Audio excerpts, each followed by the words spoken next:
title story, and it starts like this. My grandfather was something of a local legend in our rural community. He wasn't rich by any means, but he was passionate about conservation and spent his life protecting a beautiful 15-acre forest lot that had been in our family for 3 generations. The property contains some of the last remaining old-growth oak and hickory trees in the county, with some specimens estimated to be over 200 years old. There's also a small section of wetland that hosts several protected plant species including blue flag, iris, and cardinal flower. Growing up, I spent nearly every summer exploring those woods with my grandfather. He taught me the name of every tree, every bird, and every wildflower. This land isn't just ours, he'd tell me. We're just its caretakers for a little while. When he passed away 3 years ago, I inherited the property, along with his meticulous records of every tree, plant species, and wildlife sighting. I live about 2 hours away in the city now, but I drive out once a month to check on the property, clear fallen branches, and maintain the small walking paths my grandfather had created. The property was my connection to him, and I took my role as its caretaker seriously. My grandfather was also incredibly thorough about property boundaries. When a dispute arose with a previous neighbor about 15 years ago, he had the entire property professionally surveyed. The surveyor installed permanent markers, metal stakes with bright orange caps, at regular intervals around the perimeter. He also had detailed survey documents drawn up, which I kept in a fireproof safe. Everything was fine until about a year ago, when a new family moved into the property that bordered the southern edge of my forest lot. I didn't meet them immediately, as their house was set back from the road and I usually accessed my property from the northern entrance, where I parked my car. During one of my monthly visits last spring, I decided to walk the full perimeter to check for any winter damage. When I reached the southern boundary, I stopped in my tracks, completely shocked by what I saw. A tall, expensive-looking wooden fence cut directly through what I knew was my property, extending at least 100 feet beyond the boundary line. The fence enclosed approximately 5 acres of my land, including some of the oldest trees and part of the protected wetland area. But what really made my blood boil was what was on the other side of the fence. They had cleared a significant portion of the forest, cut down at least a dozen mature trees, and installed an enormous in-ground pool with an expansive patio. The survey markers had been removed completely.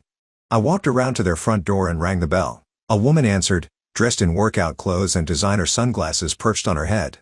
"Hi, I'm the owner of the forest lot behind your property," I said as calmly as possible. "I noticed there seems to be an issue with your fence placement. It's actually cutting through my property by quite a bit."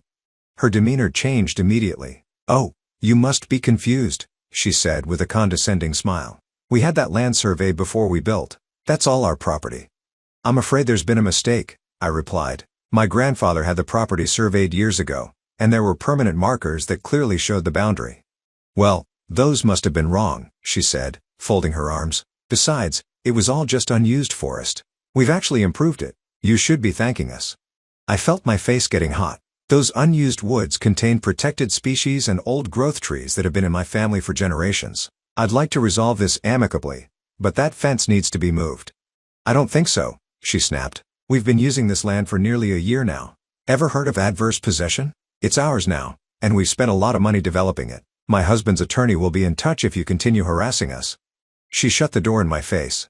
I was fuming as I walked back through the woods to my car. On the way, I noticed advertising flyers scattered near a trash can by their back gate. Picking one up, I was shocked to see they were renting out their expansive backyard oasis for pool parties at $500 a pop. When I got home, I did some research and found their social media accounts.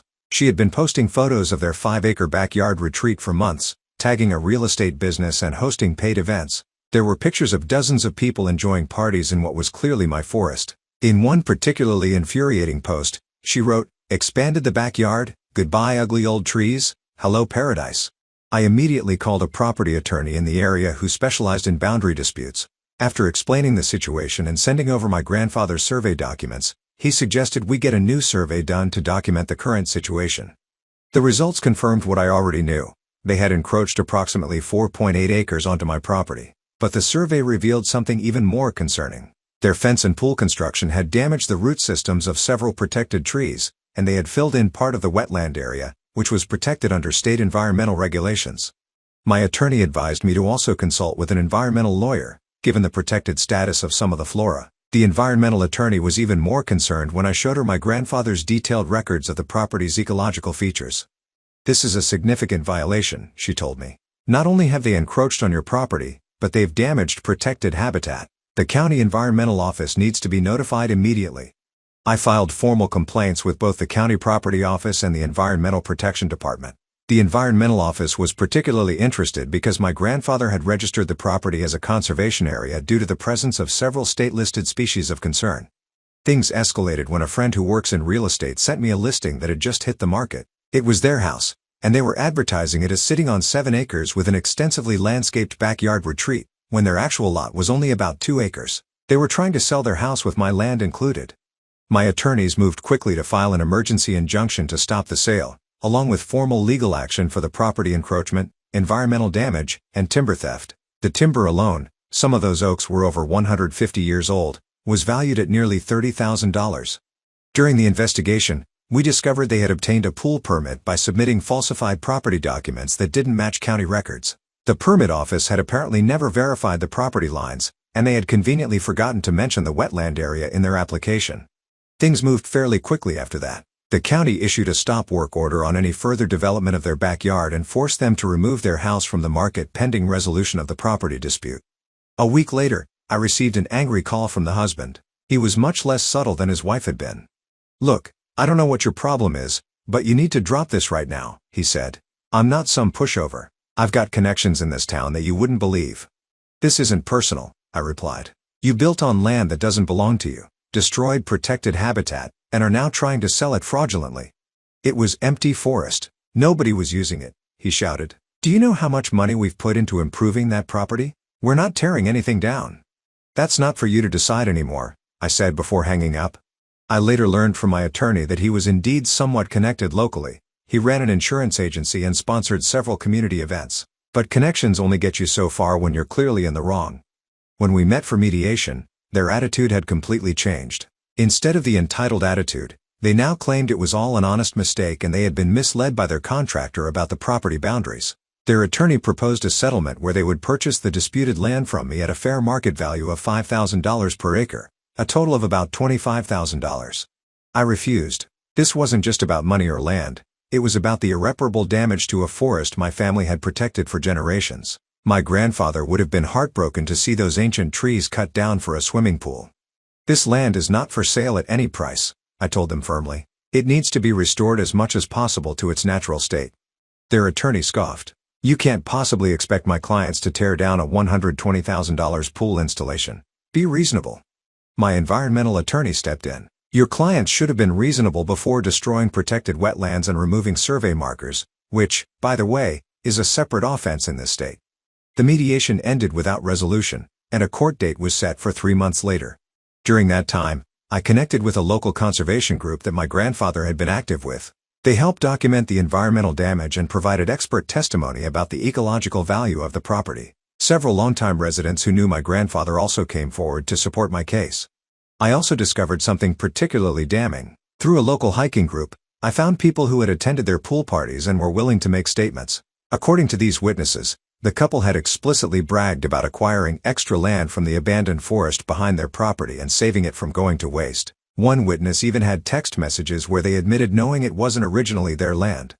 The day of the hearing was intense. Their attorney tried to paint me as an absentee landowner who wasn't using the property, while they were improving unused land. My attorneys countered with the extensive documentation of my regular visits, my grandfather's conservation work, and the registered protected status of the area.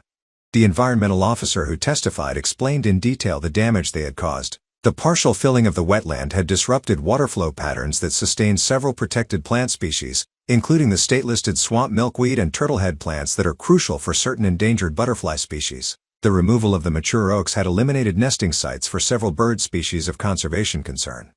Their expert tried to downplay the environmental impact, suggesting that the land was degraded and not particularly valuable from an ecological standpoint. This backfired spectacularly when my environmental attorney presented my grandfather's detailed annual surveys showing the biodiversity of the area, including photographic evidence of the very trees they had cut down. The judge was clearly not impressed by their arguments, especially when our side presented evidence of the pool party business they'd been running and the social media posts bragging about expanding their property. The final nail in the coffin was when the county environmental officer testified about the impact on the protected wetland area, which carried potential fines of up to $10,000 per day of violation. The judgment came down decisively in my favor. They were ordered to remove the fence entirely and restore the original property line. Pay for a comprehensive environmental restoration plan for the damaged areas, to be developed by a state-approved ecological restoration firm. Pay damages for the timber value of the trees they removed, which was assessed at $32,400. Face county fines for the permit violations and environmental damage totaling $45,000. Pay my legal fees of approximately $28,000. Issue a public correction regarding the property boundaries. Additionally, because of the permit fraud, they were required to partially demolish portions of the pool deck that encroached on the protected wetland setback zone, which was set at 100 feet from the edge of the wetland. Their dream backyard was about to become a very expensive nightmare. The total damages and restoration costs came to just over $175,000.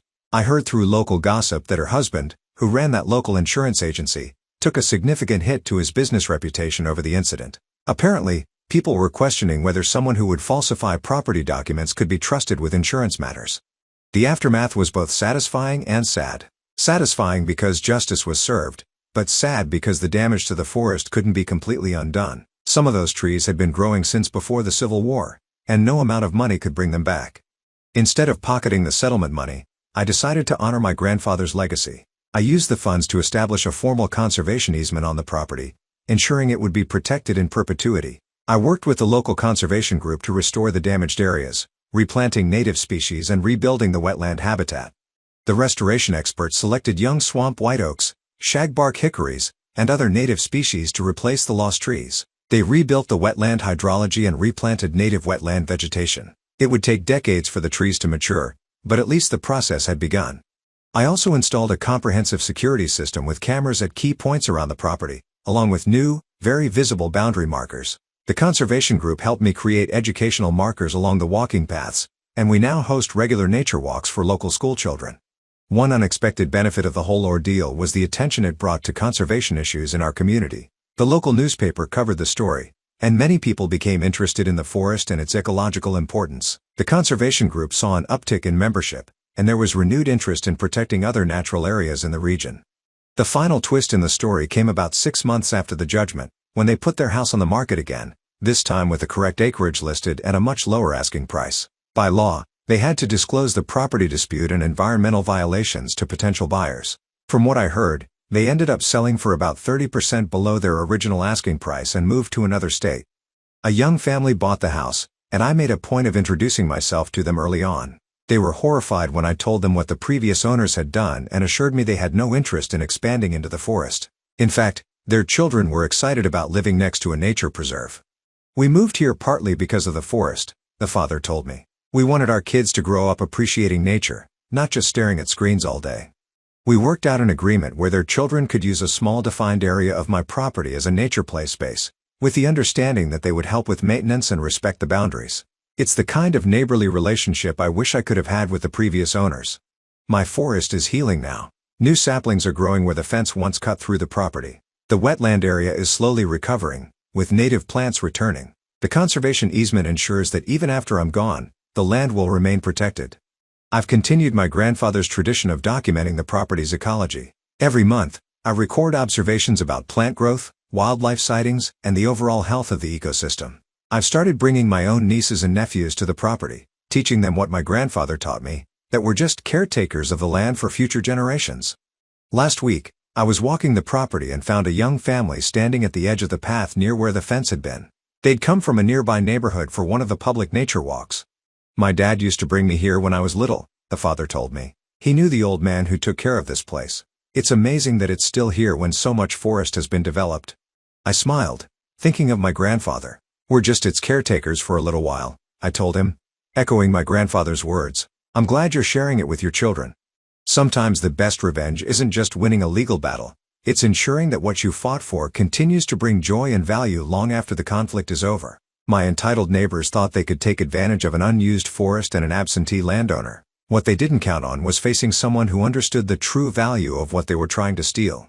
The most important lesson I learned from this experience is that standing up for what's right isn't always easy, but it's always worth it. It would have been simpler to accept their settlement offer and walk away, but that would have betrayed my grandfather's legacy and the land he loved. I also learned the importance of documentation and persistence. Without my grandfather's meticulous records and survey documents, proving my case would have been much harder. And without the support of the local conservation community and longtime residents who knew my grandfather, I might have felt too overwhelmed to fight a well-connected local businessman. The restoration work continues to this day. We've planted over 50 new trees, restored nearly an acre of wetland, and created habitat features for wildlife. The land isn't the same as it was before. Those ancient trees are gone forever, but it's healing. Nature is resilient when given the chance. Last month, I spotted a pair of pileated woodpeckers nesting in a dead snagweed left standing specifically for that purpose. My grandfather used to point them out to me when I was young, explaining their ecological role in creating habitat for other species. Seeing them return felt like his approval of our restoration efforts. I've also started a small scholarship fund with some of the settlement money, helping local students pursue degrees in environmental science and conservation. It's named after my grandfather, ensuring his legacy continues in more ways than one. The next time someone tells you that a forest is just unused land, remember that every acre of undeveloped natural space is someone's inheritance, whether it belongs to a family, a community, or the planet itself. And sometimes, standing up for that inheritance means teaching someone an expensive lesson about respecting boundaries, both legal and environmental. As my grandfather would say, the trees were here long before us, and with a little help, they'll be here long after we're gone. I'm proud to have played a small part in making sure that remains true for at least one small corner of the world. The next one is entitled People Story. I had been dating Lawrence for 4 months when he told me he was being sent away for work. He works as a project manager and had to move across the country to help with a new development. I really enjoyed being with Lawrence and was sad that he was moving away, but I made it clear that I did not want to do long distance. It wasn't for me. I had tried it with other boyfriends in the past with little success, but it's only 3 months, was what he said to me. We talked about it more in depth and he explained to me that he only had to be there for the initial launch and to help get things moving, and then they were sending him back after 3 months. We talked more about the situation and I agreed to it. 3 months was not bad at all, and it's not like I wanted to be with anybody else. He was an incredibly caring and attentive long-distance boyfriend. It was hard the way that all long-distance relationships were hard, but he put in a lot of effort to make things work. He even surprise visited me once a month. Well, Reddit, it has been 3 months, and guess what? He's not coming back. He just told me that he actually sent away permanently, not to help set up, but to run the whole development. It was a big promotion for him, but he didn't want to let me go and he knew I was not willing to do long distance, so he basically lied. He figured that if I got a taste of what long distance with him was like, I would change my mind and want to stay with him. He doesn't understand why I am furious. The big part of why I have been okay with doing long distance with him is because I knew it was temporary. It's like he tried to trap me into a longer relationship. I don't know what to do. I don't want to do long distance, even if he does visit me once a month. But I am especially angry that he doesn't understand why what he did was not okay. He basically stole 3 months from me. He is coming back this weekend. I had a whole thing planned for it. I got us a nice hotel at a nearby beach and booked restaurant reservations. Except now his return is actually just another visit. Update: I'm literally shaking as I type this. So much has happened in the mere days since I posted. So, after reading and considering all your comments, I break up with him immediately. I honestly didn't even want to wait to do it in person because I was so angry, and because I had decided to do the romantic beach trip with my best friend instead, so I wasn't going to wait for him to get there.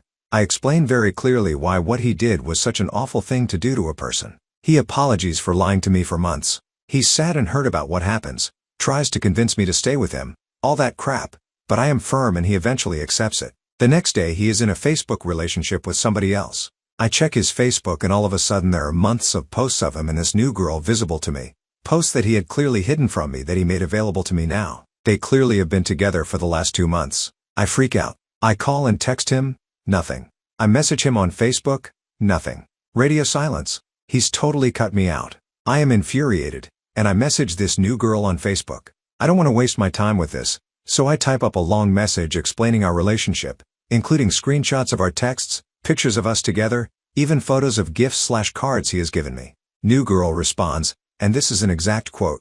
Yeah, he told me you would too. This. Listen, from one woman to another, please consider getting some professional help. You can't keep doing this every time he enters a new relationship. It's unhealthy. Learn to move on. I am now blocking you. Please do not try to contact me again.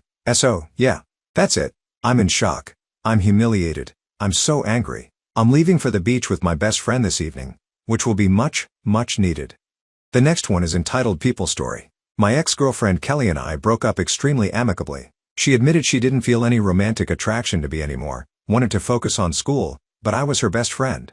I felt the same exact way. We were best friends even after. She even introduced me to her best friend, Amanda, who I have been with since we met. We did everything together. Kelly had never really been interested in guys because of her schoolwork, but she graduated, got a job, made great career advancements, and now she's looking to settle down and she got a boyfriend. They've been together about 6 months and are discussing marriage. She invited us to Friday night game night this week. We all get together and she told Amanda he would be there and he'd probably be moving in when his lease ends, which makes me not want to go over anymore. So, I told Kelly I didn't want to go if he is, and she got extremely hurt, told me that it wasn't fair because she thought we were friends, and hasn't spoken to me but has also asked Amanda to refrain from texting her until she's ready, because she needs some space to process and she's under stress at work. Game night is still going. Kelly invited the rest of our group as normal. Amanda is barely speaking to me and called me a hypocrite and will go without me if she's asked. Kelly chose to be my friend, and she was already Amanda's. I don't see why I have to choose to be friends with someone else just to be friends with Kelly. My fiancé said that he's been around 6 months and they are talking of marriage, and if I wanted to stay her friend, it'd mean sometimes interacting. Kelly doesn't do anything lightly, so this is very serious. But I don't really care to meet him, but Kelly is still one of my closest friends. She'd be there at 3 a.m. if there was an emergency. Update. I got, rightfully, torn apart in my last thread. I was being stupid about it, and it actually cost me everything. I kept refusing to meet him for another week or so. Amanda and Kelly didn't buy that I had no more feelings for Kelly. Amanda then felt like she was a placeholder for when Kelly was single. Amanda and I got into a huge argument about it, and I told her that if Kelly meant more to her than I do, she was free to go over to Kelly's anytime. We went to separate rooms and went to sleep. She was gone when I woke up for work, so I left her a note apologizing and wanting to talk when I came home. I returned home from work to find that Amanda had moved out and in with Kelly, who had just finished closing on a new place. After some deep introspection, I realized I liked the attention both girls lavished on me and I enjoyed being the center of attention. The new boyfriend would have taken that way. None of it matters now. Amanda talked to me once after she left, and that was pretty much to tell me that she's happier without me. Kelly gave her a good rental price on the mother-in-law suite that came attached with the house. She has no desire to come back. I have been cut from the gaming groups we were in minus 1 or 2 people. I know they still go and host it because they had a big housewarming game night and my friends were tagged in it. I feel lost. The next one is entitled People Story. I, 32 meters, have been married to my wife Vivian, 29F, for 6 years. We have 3 kids. I have several siblings, but this instance revolves around a half-brother Trevor, 18, who lives out of state. Trevor came to visit over his spring break. My stepmom has never liked Trevor, mostly because she doesn't like his mother. About 3 days into Trevor's visit, my stepmom kept making snarky comments about him, his mom, his family, school, his tattoo, etc. Trevor got tired of this and grabbed his car keys and said he was leaving. This was around 11 p.m. My stepmom laughs and says he doesn't have enough gas to get home or money to get more. Trevor said that he didn't need enough gas or money to get home. He just needed enough gas to get to my house. My stepmom laughs again and says I'm not even home. I'm at work, which was true. I work nights, and that Vivian, my wife, would never let him stay here. Trevor says I guess we'll see because he knew Vivian wouldn't tell him no and leaves. My stepmother then calls my wife and tells her that Trevor is on his way to our house and under no circumstances is Vivian to allow him to stay with us. Vivian says she's not going to turn him away, especially not in the middle of the night, and that everybody can all talk about it tomorrow. She'll let me know to call my dad when I get a chance to figure out what's going on. My stepmom begins to get angry and says that Trevor is not Vivian's child to allow to do whatever he wants, and Vivian needs to respect her as the mother of the family, and that she can make life in the family difficult for Vivian if she needs to for Vivian to understand her place. And that Vivian has no right to let people into my name's home without my knowledge. There were other things said as well, and eventually Vivian loses her patience and ends the call by saying that my stepmom is just mad she can't be a F-bomb bully to Trevor anymore because he found a loophole. My stepmother calls me while I'm at work and tells me Vivian was rude to her. At this point I have no idea that anything has happened. She then calls my dad, he works nights as well, and tells some version of events. My dad calls me and tells me that Vivian was disrespectful and had no right to speak to her that way and needs to apologize for her behavior. I get a call about 5 minutes later from Vivian. She tells me that Trevor is at our house and they tell me everything that happened since Vivian wasn't at the house and Trevor wasn't there yet for the call. I call my dad and tell him that it doesn't sound like Vivian did anything except stand up for herself, and my dad insists that Vivian needs to apologize. I tell him if anybody is owed an apology, it's Vivian.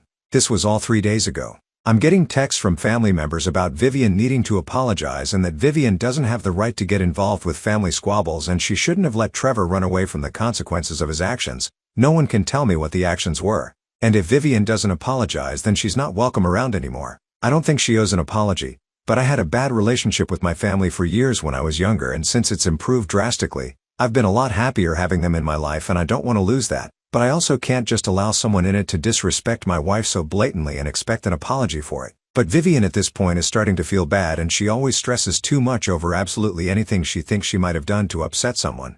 So this really sent her on a series of mental gymnastics. And she says she doesn't want to be the reason I have a bad relationship with my family yet again. I've remained firm that she doesn't owe them anything, but I'd for not having her do it just to get it over with. Update. First of all, thank you for all the advice and kind words about Vivian. I spoke to my dad last night and I wish I could say it went well, but I think absolutely no one expected it to. He put me on speaker and my stepmother was in the room with him. I said that Vivian will not be apologizing, and she is an adult who can make her own decisions about having a guest in our home. I don't control her decision-making. My stepmom cut in with "You're controlling her now by deciding for her she can't make things right." To which I responded, "You might be right about that, but in this instance it's a risk I'm willing to take. She doesn't have anything to apologize for." I said I'm not going to allow you to continue to cause her or myself unnecessary stress. I also told them they can't seriously expect an apology after the way they acted, and if they did, they were borderline insane. You can't bully and belittle someone repeatedly and expect them to be okay with it forever. And you cannot threaten an adult and expect it to just go over nicely. I told them that if they were so willing to act like children and cut Vivian, and by extension, me and our children, out of the family, then we would save them the hassle and do it ourselves. I told them we would be blocking their numbers, along with everyone else. They tried to argue more, but I simply hung up, which might have been immature, but I was just done. I blocked everyone's numbers. About an hour later I get a Facebook message from my stepsister. I rarely use Facebook, so I forgot I had her as a friend on there. My stepsister is the only sibling who isn't my dad's and is only my stepmom's. She and Vivian have always been really close. She hasn't been involved in this situation at all, so I took the chance and called her. She asked me if everything her mom had told her was true, and I said most likely not, but this is what happened, and explained it all to her. She then told me several instances where her mom had been similar to her and her fiancé. She said she had wanted to cut ties a long time ago, but didn't want to be the only one in the family who was on the outs, as she doesn't have a dad, so no other family to turn to. She asked if I had really blocked them and planned to keep it that way. I said yes, and so did Vivian and Trevor. She said she'd call me back and hung up. About 20 minutes later I get a call from her again saying she had called my stepmom, her mom, and cut the cord with them as well, and had blocked their numbers too, as did her fiancé. So while I might have lost a decent amount of family members, I did actually get to keep the best two out of the bunch, plus obviously my wife and kids. Thanks to everyone for the advice. Are you hungry for more slices of stories? Don't forget to subscribe and hit the bell to never miss out on any videos. See you tomorrow at Story Slices.